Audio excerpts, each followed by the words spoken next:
লগাইছে, হাত দুখন ধৰিছে আৰু টাচ কৰিছে আৰু তাৰ কাপোৰ উঠাই মানে গোটেই টাচ কৰিছে, মুখত ভৰাই দিছে। গাড়ীখন চলি থকা অৱস্থাতে তোমাক এই যিটো বেয়া কামটো কৰিছে? গাড়ী চলি আছিল আৰু বেয়া কামো কৰিছিল। নমস্কাৰ, পুনৰ এটা নতুন ভিডিঅ'ত আপোনালোক সকলোকে স্বাগতম জনাইছোঁ। মই জ্যোতিপ্ৰসাদ গগৈ। আজি এটা অতি ভয়ানক, অতি এটা চাঞ্চল্যকৰ আপোনালোকক ভিডিঅ' মই আপোনালোকৰ সন্মুখলৈ লৈ আহিছোঁ। যিটো ক'ব লাগিব যে যোৱা 7 অক্টোবৰত এটা ঘটনা সংঘটিত হৈছিল। এটা অতিকৈ ভয়ংকৰ, এটা অতিকৈ আচলতে খুব এটা বেয়া ঘটনা এটা সংঘটিত হৈছিল এগৰাকী ছাত্ৰীৰ লগত। প্ৰায় 16-17 বছৰ এগৰাকী ছাত্ৰীৰ লগত বিদ্যালয়লৈ যোৱা অৱস্থাত এনেকুৱা এটা ঘটনা সংঘটিত হৈছিল, যিটো ঘটনাই এতিয়া এই ছোৱালীজনীৰ লগতে সমগ্ৰ মৰিয়নিত এতিয়া এক চাঞ্চল্যৰ সৃষ্টি কৰিছে। যুৱতীগৰাকী আজিও সেই যিটো আচলতে ভয়ৰ পৰা মুক্ত হ'ব পৰা নাই। আজিও তাই বিদ্যালয়লৈ যাব পৰা নাই এই ছাত্ৰীগৰাকী। কিন্তু ইয়াৰ পাছত আচলতে এই ছাত্ৰীগৰাকী যি ধৰণৰ ন্যায় প্ৰক্ৰিয়া হ'ব লাগিছিল বা ন্যায় পাব লাগিছিল, কিন্তু কোনো ন্যায়ৰ প্ৰক্ৰিয়াটো কিন্তু একেবাৰে পুতৌজনক বুলি ক'ব পাৰি। আচলতে সেই দিনটোতনো কি হৈছিল? এই বিদ্যালয়লৈ যোৱা, সদায় বিদ্যালয়লৈ যোৱা ছাত্ৰীগৰাকী আজি বিদ্যালয়লৈ যাবলৈ ভয় কৰিছে। এই ছাত্ৰীগৰাকীৰ লগত কি এনেকুৱা ঘটনা সংঘটিত হৈছিল, যাৰ কাৰণে আচলতে কেইদিনমান পূৰ্বে মৰিয়নি থানা পৰ্যন্ত ৰাইজে ঘেৰাও কৰি প্ৰায় 2-3 ঘণ্টা ধৰি ধোদৰালি, যিটো মৰিয়নি মূল পথ, আবদ্ধ কৰিবলগীয়া হৈছিল। কিন্তু ইয়াৰ পাছতো কিন্তু গাৰ লৰা নাই যোৰহাট জিলা প্ৰশাসনৰ বা মৰিয়নি আৰক্ষী প্ৰশাসনৰ। মোৰ লগত এই যিগৰাকী ছাত্ৰী আছে, মই এটা কথা কৈ ল'ম যে এই ছাত্ৰীগৰাকী অতিকৈ সাহসী ছাত্ৰী বুলি ক'ব লাগিব। যি দুৰ্বৃত্ত, যি আচলতে দুষ্ট যিটো চক্ৰ, যি আচলতে এজন যুৱক, সেই যুৱকজনৰ কবলৰ পৰা একদম কৌশলেৰে তাই বাচি আহিছিল। অতিকৈ সাহসী এগৰাকী ছোৱালী, অতিকৈ সাহসী এগৰাকী ছাত্ৰী। মই এই ছাত্ৰীগৰাকীৰ কাষলৈ আহিছোঁ। মই তোমাৰ পৰা জানিব বিচাৰিম সেই দিনটোত আচলতে কি হৈছিল। তুমি সদায় নিতৌ স্কুললৈ যোৱা, সেইদিনাও চাগে স্বাভাৱিকভাৱে তুমি ঘৰৰ পৰা ওলাই ধুনীয়াকৈ স্কুললৈ গৈছিলা। সেই দিনটোত কি হৈছিল অকণমান ধুনীয়াকৈ গোটেই কথাখিনি কোৱাচোন। মই স্কুল গৈছিলোঁ, তাৰপৰা এইডোখৰ ইফালৰ পৰা খালী মেজিক আহিলে, যোৰহাট ফালৰ পৰা, তাৰপৰা খালী মেজিক আছিলে। তাৰপৰা মই উঠিলোঁ, বেগত উঠিছিলোঁ। তাৰপৰা আৰু ডকলিঙৰ পৰা মেজিকখন ঠিকেই গ'ল, তাৰপৰা স্পীডত গৈছিলে। তাৰপৰা আৰু ডকলিঙৰ পৰা ৰখালে। তাৰপৰা মোক ক'লে তুমি আগলৈ গুচি আহা ভণ্টি। তাৰপৰা মই ক'লোঁ কিমানো মানুহ উঠিব যে, মই আগলৈ যাবই লাগিব বুলি ক'লোঁ। তাৰপৰা মোক ক'লে মুখখন ইমান নচলাবা, তুমি আগলৈ আহা বুলি ক'লে। তাৰপৰা মই সেইদৰে আগলৈ গুচি গ'লোঁ। তাৰপৰা ৰামদেৱৰ মন্দিৰটো পাইছোঁ, সেইডোখৰ পৰা স্পীড ব্ৰেকাৰ এটা আছিলে। স্পীড ব্ৰেকাৰটো মানে পাৰ হোৱাৰ পাছতহে মোক ছিট বেল্ট লগাইছে, হাত দুখন ধৰিছে আৰু টাচ কৰিছে আৰু কাপোৰ উঠাই মানে গোটেই টাচ কৰিছে আৰু MES পাওঁতে আৰু স্প্ৰে মাৰিছে আৰু স্প্ৰে হাততো আছিলে, মুখত ভৰাই দিছে। তোমাৰ মুখত সেই হাত ভৰাই দিছে? মুখত হাত ভৰাই দিছে। কি কাৰণে, মানে স্প্ৰে লগাই পিনি ভৰাইছে নেকি? স্প্ৰে লগাই ভৰাইছে হাতখন। তাৰমানে গোটেই তোমাক মানে গাড়ীখন চলি থকা অৱস্থাতে তোমাক এই যিটো বেয়া কামটো কৰিছে? গাড়ী চলি আছিল আৰু বেয়া কামো কৰিছিল আৰু স্প্ৰেখন গাড়ী চলা সময়তে মোক স্প্ৰে মাৰিছে।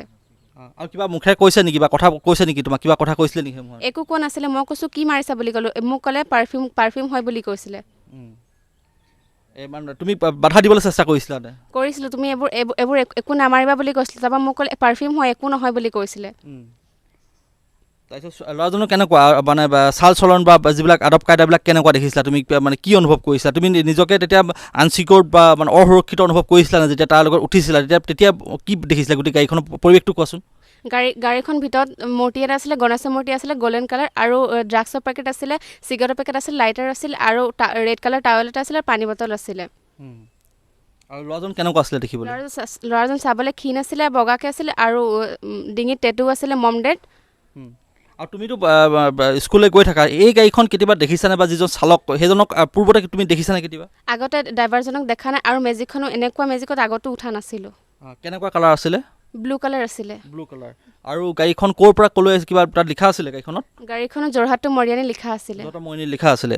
তাৰপিছত তুমি ৰামদেৱ বাবা ডকলঙে সেই তাৰ পৰা গৈ পাৰ হৈ গ'লা। তাৰপিছত তোমাক কেনেকৈ নামিবলৈ সক্ষম হ'লা? এই যিটো যুৱকজনৰ কবলৰ পৰা কেনেকৈ বাচিবলৈ সক্ষম হ'লা?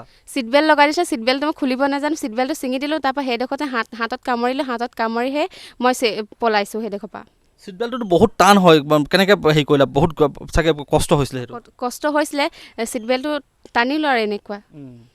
ছিট বেল্টটো ছিঙি গ'ল নে এৰি গুচি আহিল? ছিঙি গ'ল।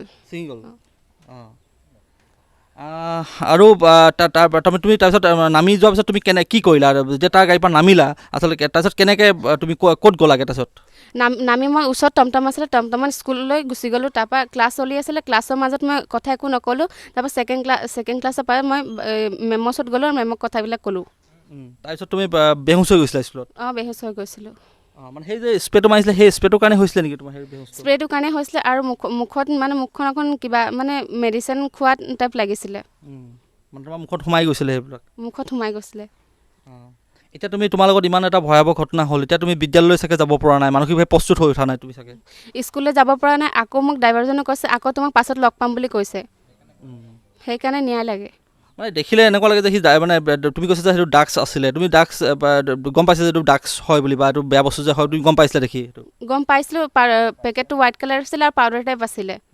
চিগাৰেটো আছিলে? চিগাৰেটো আছিলে।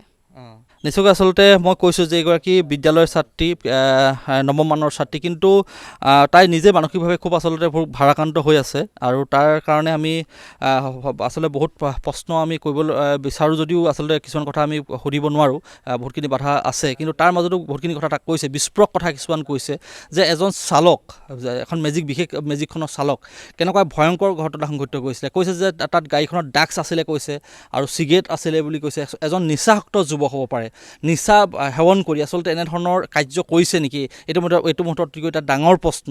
আৰু কৈছে যে মৰিয়নি যোৰহাট লিখি থোৱা এখন মেজিক হয়, এই মেজিকখনক তেতিয়াহ'লে যদি এখন লাইনত চলা মেজিক, সেই মেজিকখনক আজিলৈকে আৰক্ষীয়ে উলিয়াব পৰা নাই, সেই চালকজনক উলিয়াব পৰা নাই।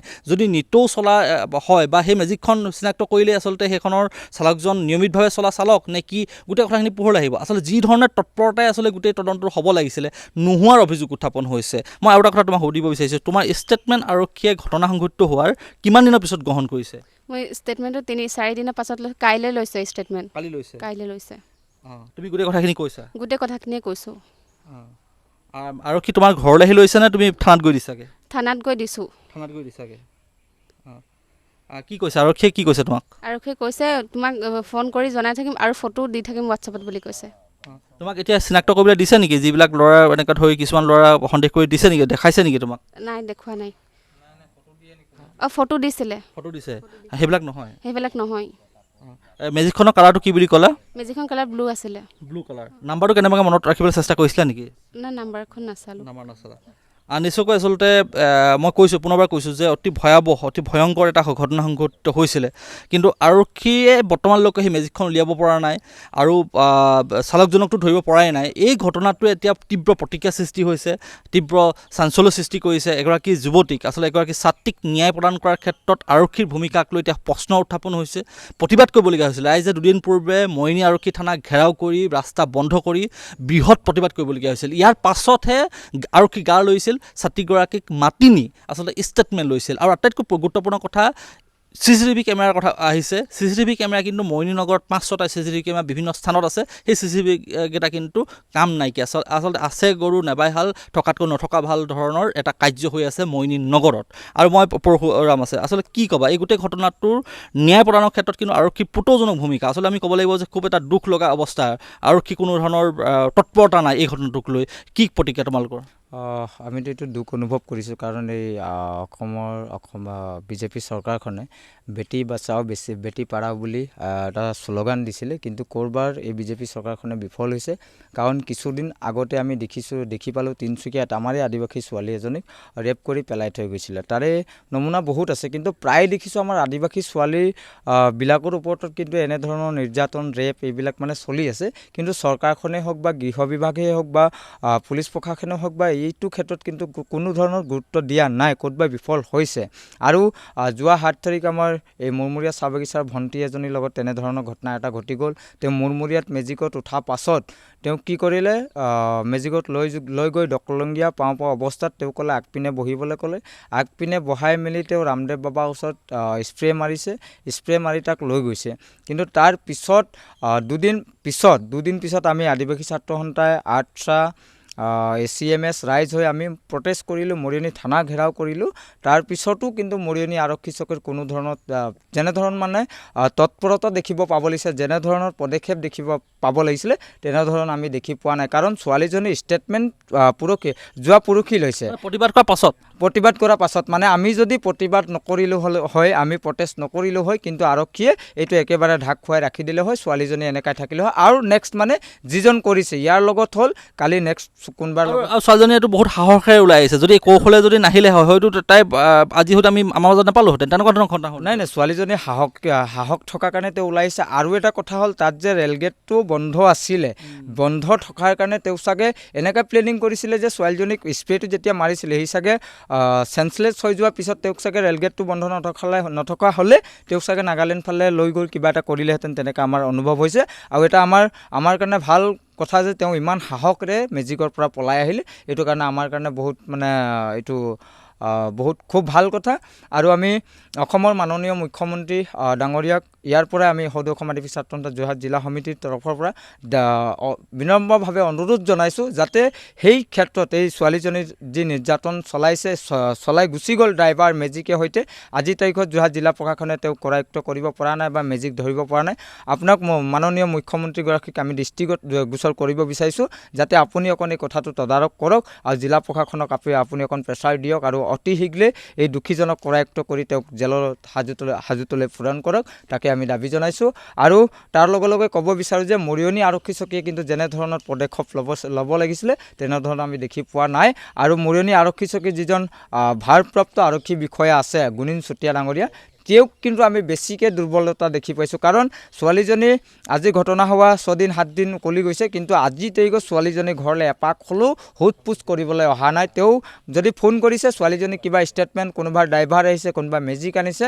যেনেকৈ ষ্টেটমেণ্ট ল'ব হ'লে কিন্তু ছোৱালীজনীক ডাইৰেক্ট ফোন কৰিছে বোলে থানালৈ আহা সেইটো কি কথা হৈছে ছোৱালীজনী অলৰেডি তেওঁ মানে মানসিকতাৰে মানে তেওঁ ভাগি পৰিছে তথাপিও কিন্তু আৰক্ষীয়ে তেওঁক মানে আৰু হাৰেছমেণ্ট কৰিছে যে ফোন কৰি কৈছে থানালৈ আহা আমুকলৈ আহা তেনেকৈ কৰি আছে কিন্তু আৰক্ষীয়ে এদিনো ছোৱালীজনীৰ ঘৰলৈ আহিবলৈ তেওঁলোকৰ সময় নাই ইমানেই কাম থাকে ক'তবা কিন্তু চুলাই মদ বনি আছে তাত যাব লগা আবকাৰী বিভাগ কিন্তু তাত এটা ফোন কৰি দিয়াৰ লগে লগে পুলিচে যিমানেই দূৰত নহওক তাত গৈ কিন্তু চুলাই মদ 100 লিটাৰ হওক 200 লিটাৰ হওক পাইছে তেওঁৰ পৰা টকা 5,000 1,000 ল'ব লাগে আহিব লাগে এইটো সময় কিন্তু মৰিয়নি আৰক্ষী চকীৰ একদম 100% সময় থাকে এইটো আমি অনুভৱ কৰোঁ আৰু এই মৰিয়নি আৰক্ষী চকীৰ একেবাৰে কাম নাই আৰু অচিজনৰ কাম নাই মাননীয় মুখ্যমন্ত্ৰী ডাঙৰীয়াক অনুৰোধ কৰিছোঁ তেওঁক অতি শীঘ্ৰে নিলম্বন কৰিবলৈ এই CCTV কেমেৰা আছে CCTV কেইটাও কাম নাই যিকেইটা থকা হ'লে হয়তো আজি ধৰা পৰিলেহেঁতেন নগদ যদি CCTV কেমেৰা থাকিলেহেঁতেন নাই এইটো কথা আজি ৰাতিপুৱা মই গম পাইছোঁ এটা ফেচবুক লাইভ যোগে দেখিবলৈ পাইছোঁ যে এই CC কেমেৰা লগোৱাৰ ক্ষেত্ৰত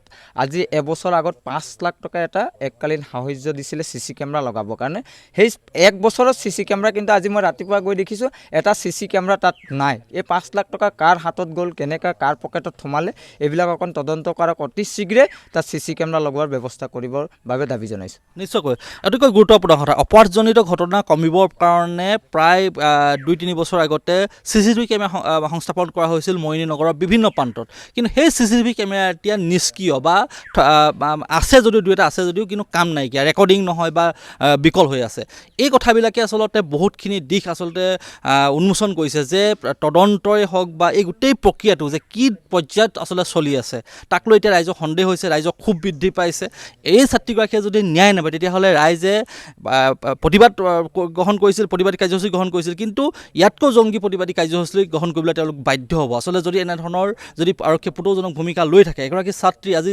বিদ্যালয় যাবলৈ তাই সাহস গোটাব পৰা নাই বিদ্যালয় মেজিকত যাবৰ কাৰণে তাই মানসিকভাৱে প্ৰস্তুত হৈ উঠা নাই ইয়াতকৈ আৰু আচলতে দুৰ্ভাগ্যজনক ঘটনা হ'ব নোৱাৰে কিন্তু এই ক্ষেত্ৰত কিন্তু আৰক্ষীয়ে খুব তৎপৰতা কাম কৰিব লাগিছিল নিজে আহি আচলতে এই ছাত্ৰীগৰাকীৰ ষ্টেটমেণ্ট ঘৰৰ পৰা আহি সংগ্ৰহ কৰিব লাগিছিল কিন্তু নকৰি তেওঁক ফোন কৰি মাতি নিপিনি আচলতে 2-3 দিন পিছত প্ৰতিবাদ কাৰ্যসূচী গ্ৰহণ কৰাৰ পাছত এই ষ্টেটমেণ্টটো সংগ্ৰহ কৰিছে এনেধৰণৰ আচলতে কাৰ্যৰে আচলতে এই আৰক্ষীয়ে কি ধৰণে তদন্ত কৰি কেনেধৰণে এই ছাত্ৰীগৰাকী বা দুৰ্ভগীয়া পৰিয়ালটোক ন্যায় দিব বা ছাত্ৰীগৰাকী দুৰ্ভগীয়া ছাত্ৰীজনীক ন্যায় দিব তাক লৈ এতিয়া সন্ধিহান হৈ পৰিছে আচলতে ৰাইজে আৰক্ষীৰ ওপৰত বিশ্বাসটো আচলতে হেৰুৱাই পেলাইছে আৰু এইখিনি কথাই আছিলে আজি আৰু আমিও দাবী উত্থাপন কৰিছোঁ বা আমিও আশা কৰিছোঁ যে এই ছাত্ৰীগৰাকীয়ে শীঘ্ৰে ন্যায় পাওক সেই যিজন দোষী আটাইতকৈ ডাঙৰ কথাটো হৈছে যে ড্ৰাগছ আসক্ত বুলি সন্দেহ কৰা হৈছে এজন দিন দুপৰতে চলন্ত মেজিকত এনেদৰে এগৰাকী ছাত্ৰীৰ ওপৰত যি যৌন নিৰ্যাতনৰ যি ঘটনা সংঘটিত কৰিবলৈ সাহস কৰিছে এই যুৱকজনক আচলতে খুব শীঘ্ৰে গ্ৰেপ্তাৰ কৰিব লাগে উপযুক্ত শাস্তি প্ৰদান কৰিব লাগে আমি